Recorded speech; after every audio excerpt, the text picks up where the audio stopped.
Ford Coleman, welcome to the podcast. It's a pleasure to have you on. And so for people who might not know you, can you kind of explain, who you are, what your company is, and a lot of the stuff you've been doing? You've been having some good results the last couple months. And so look forward to hearing from it. Yeah, no, happy to be on here, David, and doing some solid stuff here with MinterPod. So looking forward to seeing this continue to flourish. But basically, I built a business that is similar to like Upwork or Fiverr, but it's for vetted college students. So it's a talent marketplace that connects businesses to college students for what I like to call contract work. They're basically kind of internships, part-time internships, but I sometimes think that word is a little corporatized. But long story short, I've been doing it for about a year and a half. We've worked with almost like 100 different companies, and now we're at the stage where we got customers, we got revenue. I got a couple employees, and I'm just looking to figure out how to scale this thing piece by piece. Mm-hmm. Yeah, that's super cool. And so when you say the word internship has been corporatized, I kind of understand that, but to kind of go deeper on that ideology, I know of a friend who actually has a business who does, they offer internship programs to small businesses, which is a little different from what you were doing. So why focus on the contract aspect of that and just kind of go deeper on that thought process? So I wonder. Yeah, I mean, our goal is basically to give companies great student talent. Like we typically only target students that go to like really good schools. I mean, for example, at Georgia Tech, I went to school at Georgia Tech. Georgia Tech alone, there's probably like 1,000 kids that apply to Amazon, Google, SpaceX. There's probably about only 100 of them that get into those big FANG companies. So there's like 900 pretty quality students that are not, that are looking for work. And so when I hear the word intern or internship, it already has this sort of like demeaning aspect to it, where it's like, if you have an intern, you're kind of like, you got to think, I got to train them, I got to manage them. It's almost like too much work for me to have an intern. And my thought process is, well, if you're one of these kids that definitely could get a job at Amazon, but you just didn't because it's really hard. I mean, it's a numbers game there. You're almost more than just an intern. Like, you're actually a very valuable, fractional worker for an organization. And so trying to kind of like change that narrative around an intern. And so that's sort of why we call it more contract work, freelancing for college students. Yeah, no, that's super smart, because even when you say intern, I didn't think about it. You think about almost like the company doing them a favor, giving them the experience to come on and learn from the company rather than actually like being a value add to the company. So that's super cool. And so you said you worked with almost 100 businesses. So what have been the more common, I guess, types of businesses, and then also maybe types of work that you've helped them find? Yeah, the businesses have been all over the place. There hasn't been like a common industry, I guess, or vertical that we have tapped into, but there has been a very common trend on the type of talent, type of students, or type of work that we partner with businesses for. And that's pretty much three things. It's business development. So pretty much matching businesses to BDRs to do cold calling, LinkedIn outreach, email campaigning, just your sales work, really. Second, software development. So, I mean, that's coding. That's your software engineers coming in, pretty much knocking out Jira tasks. And the third is kind of broad, but it's engineering. We work with some like manufacturing companies, getting the mechanical engineers. We've worked with, cybersecurity or like hardware companies, getting them electrical engineers. So that's kind of the three verticals that we've stayed in. Yeah, it's super interesting. I mean, I'm not a software engineer or an engineer, so I can't touch on that. But for business development, I've been seeing a lot of different, all these different roles pop around the country for, small to large size businesses of business development roles. So I think it's like a really good opportunity for students to go out there and actually have these roles, because, a lot of students, especially at the good schools you mentioned, like have the qualifications to do the outreach, we'll say on the phones or on LinkedIn and whatnot. So it's a pretty good, I could definitely see that being super advantageous for students. for that role in particular. So why start all of this? What's kind of the motivation Yeah. for Runway? I've always just sort of been entrepreneurial. I'm like your classic guy. I mean, I'm still young. I'm 26. I graduated school like 4 years ago, but even like dating back to middle school, I was your kid that, um, you know, on the weekend, I would sell candy bars outside of Kroger, for like the entire weekend just to make some money. I would be doing lemonade stands. I had your classic neighborhood landscaping company, pressure washing, like all that stuff. So I've always been, just into figuring out ways to make money on my own, and doing it my way. That's why I went to school at Georgia Tech, and I've always wanted to be more in technology. So personally, I'm not like, I don't really have what you call founder market fit. I I mean, I'm a hustler, so like I didn't really have a problem finding work opportunities in college per se. And I kind of fell into this business because I was working on something else. But ultimately, when I pivoted into this, I saw a big gap in the market. Like there's a lot of quality students out there that are trying to find work opportunities. There's a ton of businesses out here, that are looking for some solid, affordable work. So pretty much found a gap and trying to capitalize on it. Yeah, no, 100%. And so, another interesting thing I want to talk about, we talked about a little bit before we started recording, was building in public. And I see you posting on LinkedIn all the time now, and really kind of, I would say, not speaking over you, but focusing on personal brand a lot and actually getting your name out there as well. And so, what do you think? Well, we'll say, how much has that played on your success so far, and how much do you think it's going to play into your success in the future on focusing on your personal brand? I'd say in the current B2B landscape, it is probably the most important thing that you should be doing. Um, it's definitely like the new way, in my opinion, of going to market. Like a lot of companies are starting to adopt more of that.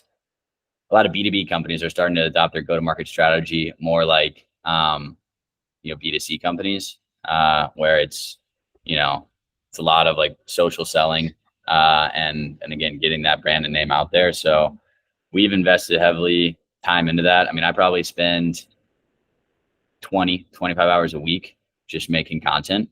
Um, and that's a ton of time, right? Mhm. But it's literally it's worth everything. I probably get, you know, this year we'll probably get a third of our business, just from posting out content. We'll get inbound generation, from putting that out there. And that is only going to continue to grow the more that we're consistent with this, because there's so many people that are connecting with me today or seeing my content today that aren't buyers. But when they are buyers, or when they're thinking about, bringing on a BDR, into their sales team, they connected with me. They see my content all the time. Why would I not go to Ford, to find a BDR when like I can trust him? He's building that. This is his brand. This is what he does. So, I think it's pretty crucial to start doing and be super consistent with it. It's very easy to like get excited about it the first week, 2 weeks, right? And then you're posting like every day, and then after you hit that 2 week wall, you're like, this is like so much work. Like, I can't do Mhm. it. I don't really need to post today. But it's all about, yeah, staying consistent and doing it. But it's been a big part of our business and will continue to be so. Yeah, well, that's the problem, is that it's typically not a 2 week journey. It could be a Yeah. multi-year journey until you start Oh getting yeah. the followers that you see online. And have you thought about, and you could be on these other platforms, I don't know, but have you thought about posting a lot of this on Instagram and other like main platforms like TikTok and whatnot? Yeah, I mean, my recommendation is to just stick to one platform in the beginning. Build your Hmm. community on one social platform. Um, Purely depends on, the product that you're selling, I guess, or just the community that you're trying to build. I'm obviously in the B2B space, so LinkedIn is the spot for me. But if you're trying to start something up, I mean, stick to one social platform, and like once you have built that up, I mean, you can switch to another, and you already have a big audience on one, so it'll be a lot easier to build a big audience on another. But you don't want to Hmm. like try and plant your seed in a ton of different stuff. Like stick to one, get really good Mhm. at that, move on to the next. Yeah, just to elaborate on that idea, because I think there's so much value in that. I know that when I first started any business, I'd say, okay, let me make my every platform I could find, put my name on there, and maybe post like once a month. And it could be anything from TikTok to LinkedIn. I just wanted to create the account, get it out there, which is the opposite. And I agree with your strategy, but just for people who might not have heard this before, why should they focus on one particular platform and put all the energy into that rather than diversifying? Well, I mean, number one, just the time that it takes. Like, it takes a ton of time to create all this content, and you want to become like the expert in your space on like one specific platform. And by like you're gonna stretch yourself way too thin if you try and post a ton of stuff on all the different types of social platforms out there. Plus, not even to mention, every platform has like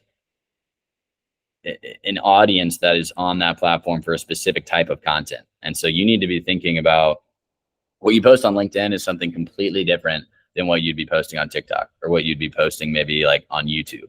Um, I think over time, you've started to kind of see a trend on LinkedIn where like short form content is becoming a little bit more popular, similar to like maybe just videos that you see on Instagram Reels or something like that.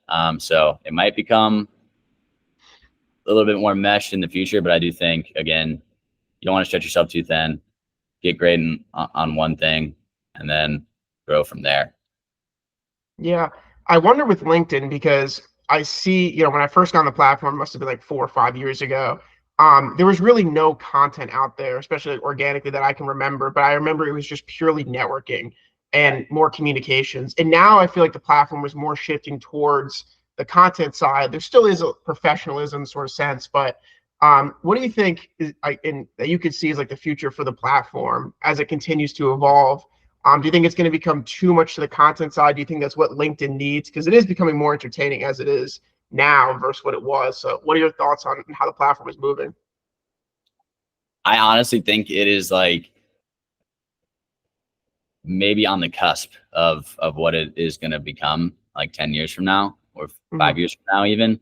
I think a lot of people are going to start seeing a lot of these successful influencers or content creators on LinkedIn build super, super successful businesses. And people are going to try and mock that influencer model, creator model type approach to build their businesses. And I think that it's still totally an untapped platform for business owners to use. I mean, there's not that many of those people out there. Sure, everyone's connected to like, not everyone, but if you're in the entrepreneur space, like Alex Ramosi or like some of these other guys That's the guy.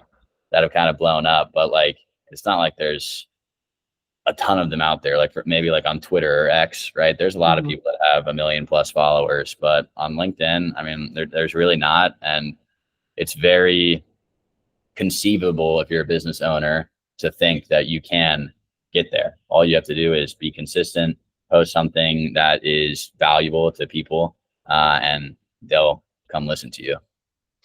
Yeah, and what's interesting is I know a lot of like we'll say very successful people in like private equity, all those like high finance places, and I would think that they should build a personal brand because they've done so many good things.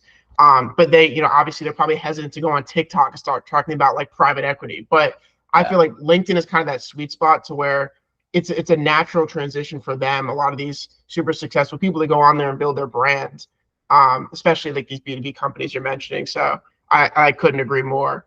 Um, and yeah, so I also want to touch on the transition from the full-time job to entrepreneurship. And I know that there's probably a lot of people out there that are deciding, on their careers and going into entrepreneurship. So what are some pieces of advice, I guess you could touch on that for people who are hesitant, maybe people who are in their job, just general thoughts.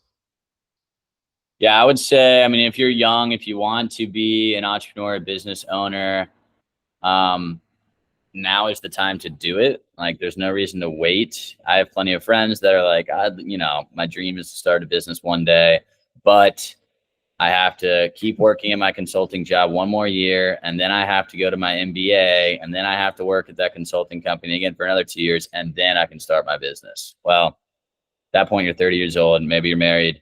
You probably have a house. By the time you're ready to start your business, the risk is probably going to be too great, and you're probably just not going to do it. In my opinion, only time will tell. But long story short, I mean, I think if you have an idea and you want to work on that, like fully send and do that. Now, if you want to be an entrepreneur and you don't have an idea, I mean, probably maybe get a job and like get some income in, but like do stuff in your spare time to like try and build something, try and get someone to pay you money for something that you did for them. There's plenty. I mean, a lot of these corporate jobs out there, especially remote ones. I mean, you're not working crazy hard hours. I mean, you have plenty of free time. And I had tons of friends that were in my shoes, graduated school, worked at a big company, had a ton of free time, and they spent their free time, playing video games or going out drinking with their friends and stuff. Well, I mean, I spent my free time trying to start businesses, and it led me to now not having to work at that full-time job anymore and having a business that pays me money, and I can do whatever I want when I want to do it, as long as I'm getting customers in the door. Yeah.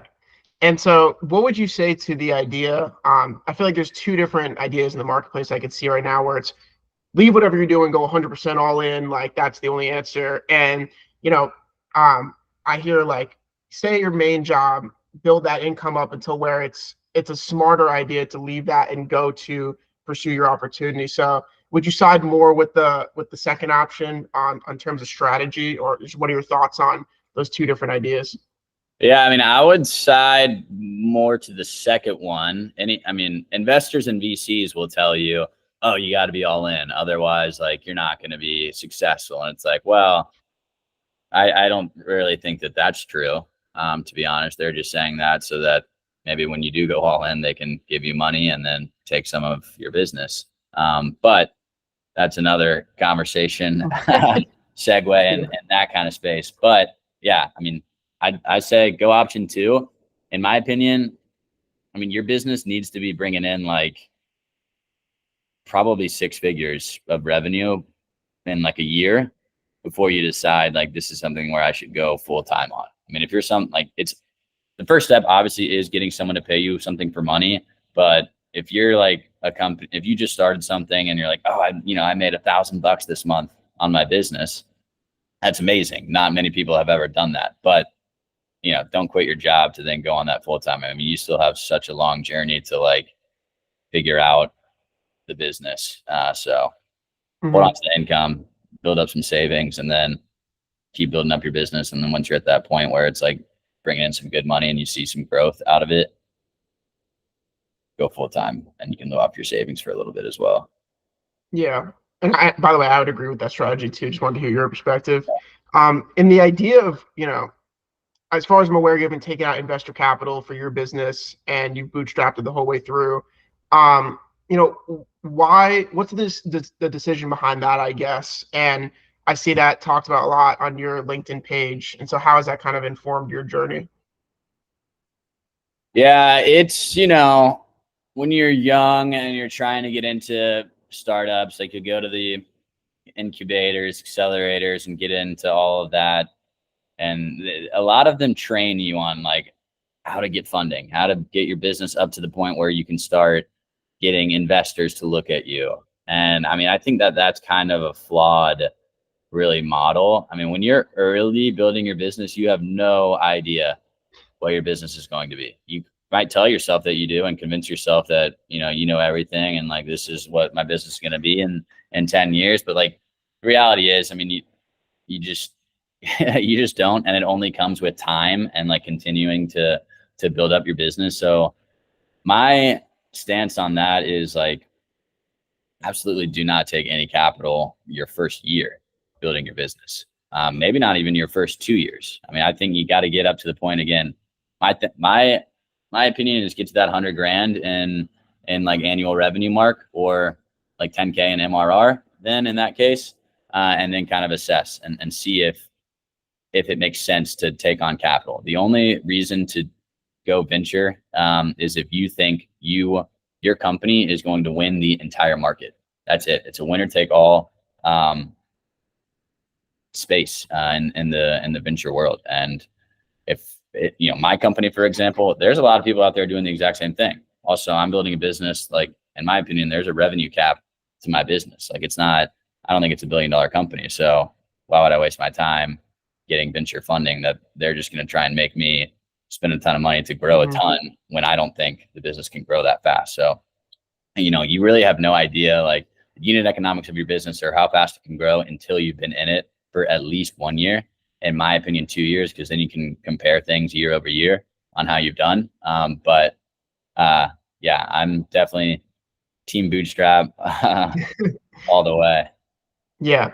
And no, it's a good idea. I think you kind of gave me this idea in our first conversation about your business does change so much as you go through with it, and who you're, all the little offerings you have, maybe your marketing and whatnot. So you taking funding, because I'm sure there's a lot of people who can go out there and get a lot of funding, but you might not be doing yourself a favor.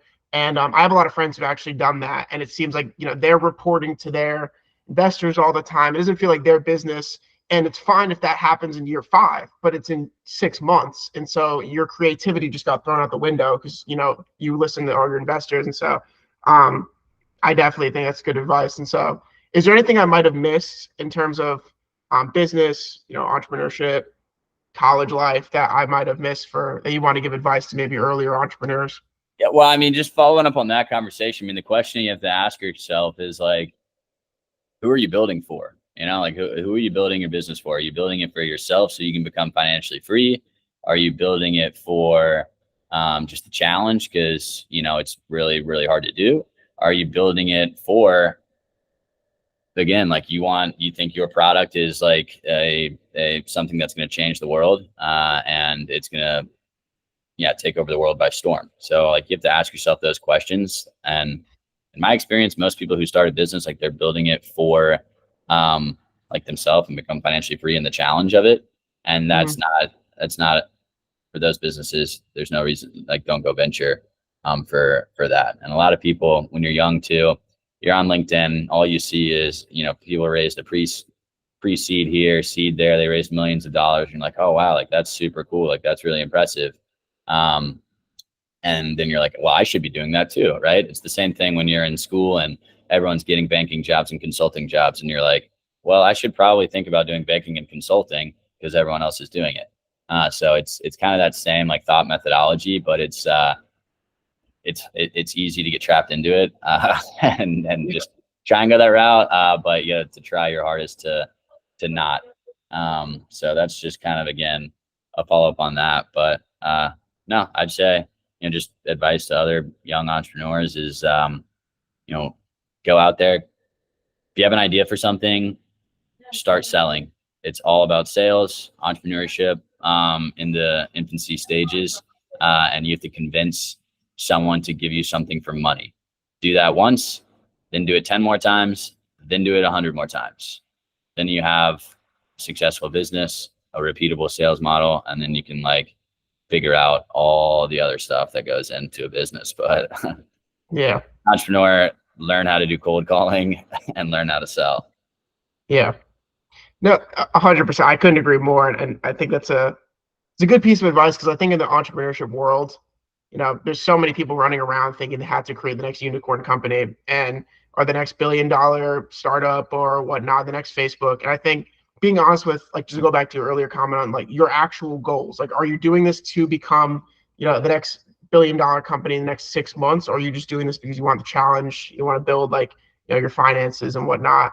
And yeah, definitely learn how to sell. That's an important skill. I can definitely agree on that one, because I think sales, a lot of people made out to be like an ugly game, but you're going to sell regardless if you're like the chief salesperson, when you're starting out. So I couldn't agree more.